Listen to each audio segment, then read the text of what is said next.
क्या आपने कभी सोचा है कि एक कहानी कैसे आपकी सोच बदल सकती है? कैसे एक साधारण सी घटना, एक छोटी सी बात या किसी अनजाने किरदार की यात्रा आपकी जिंदगी को छू सकती है?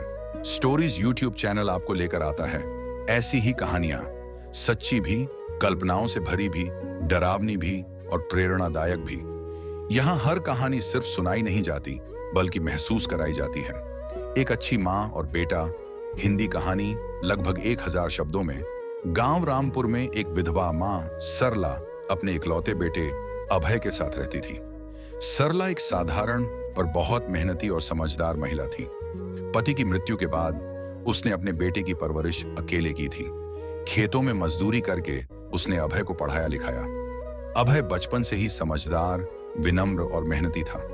सरला हर सुबह सूरज उगने से पहले उठ जाती, चूल्हे पर रोटियां सेंकती और अभय के टिफिन में रखती, फिर खेतों की ओर निकल जाती।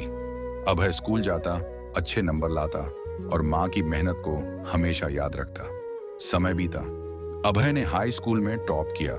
गांव में मिठाई बांटी गई। सरला की आंखों में आंसू थे, लेकिन वो खुशी के थे।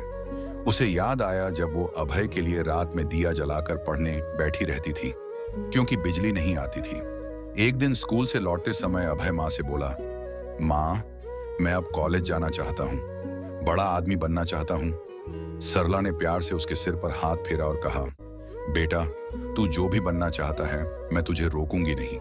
मैं दिन रात काम कर लूंगी, पर तेरी पढ़ाई नहीं रुकेगी। सरला ने और मेहनत करना शुरू कर दिया। अब वो खेत के साथ साथ दूसरे घरों में बर्तन और कपड़े भी धोती। कई बार उसके हाथों में छाले पड़ जाते, पर चेहरे पर मुस्कान रहती। अभय को शहर के एक अच्छे कॉलेज में दाखिला मिला। वहां रहने के लिए छात्रावास में जगह मिली। विदा करते समय सरला ने एक पुराना कंबल, कुछ पैसे और अपने हाथों से बना एक ताबीज दिया। बेटा, ये ताबीज तेरी रक्षा करेगा, ये मेरे आशीर्वाद से भरा है। अभय ने मां को गले से लगा लिया और आंखों से आंसू टपक पड़े। शहर में रहकर अभय ने पूरी मेहनत की। क्लास में हमेशा अव्वल रहता।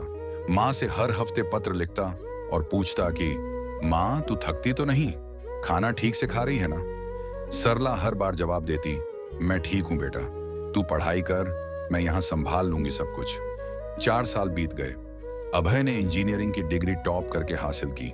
उसे एक बड़ी कंपनी में नौकरी मिली, अच्छी सैलरी, सुंदर ऑफिस, लेकिन अभय के दिल में मां की यादें बसती थीं।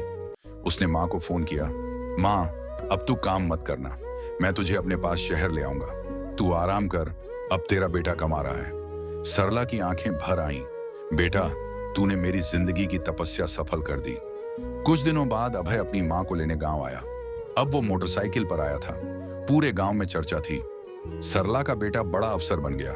सरला को बेटे पर गर्व था, पर वो अब भी वही मिट्टी से जुड़ी हुई महिला थी। शहर में आकर सरला को सब कुछ नया नया लगा। ऊंची इमारतें, लिफ्ट, बटन से जलने वाली लाइटें, पर बेटे की सादगी देखकर उसे तसल्ली हुई। अभय रोज ऑफिस जाता, मां को समय देता, साथ बैठकर खाना खाता और मां के हाथ का बना खाना सबसे ज्यादा पसंद करता। एक दिन कंपनी ने उसे विदेश भेजने का प्रस्ताव दिया। अभय खुश था, लेकिन थोड़ा चिंतित भी। मां, मैं कुछ सालों के लिए अमेरिका जाऊंगा, तू चलेगी मेरे साथ? सरला ने हंसते हुए कहा, नहीं बेटा, मैं यहीं खुश हूं, तू जा, पर रोज फोन करना और खुद का ख्याल रखना। अभय विदेश चला गया। सरला वहीं उसी अपार्टमेंट में रहती रही। आसपास के बच्चों को कहानियां सुनाती, मंदिर जाती और हर रोज बेटे का फोन सुनकर मुस्कुराती। अभय ने विदेश में बहुत नाम कमाया, कंपनी का डायरेक्टर बन गया, लेकिन उसने मां को कभी नहीं भुलाया। हर साल भारत आता और मां के साथ समय बिताता। एक दिन जब वो वापस भारत लौटा तो अपने गांव भी गया। गांव की गलियां अब भी वैसी ही थीं, लेकिन वहां उसकी एक नई योजना थी। उसने गांव में एक स्कूल बनवाया, सरला देवी विद्यालय।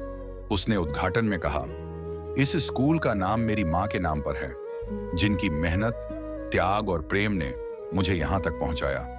अगर मेरी मां न होती तो मैं कुछ भी न होता। गांव के लोग तालियां बजा उठे। सरला की आंखों में आंसू थे, लेकिन इस बार भी वो खुशी के थे। सीख, मॉरल, एक मां का त्याग, उसका प्रेम और उसकी परवरिश ही बच्चे को ऊंचाइयों तक ले जाती है। और एक अच्छा बेटा वही होता है जो अपनी सफलता का श्रेय अपनी मां को देता है और उसे कभी अकेला नहीं छोड़ता।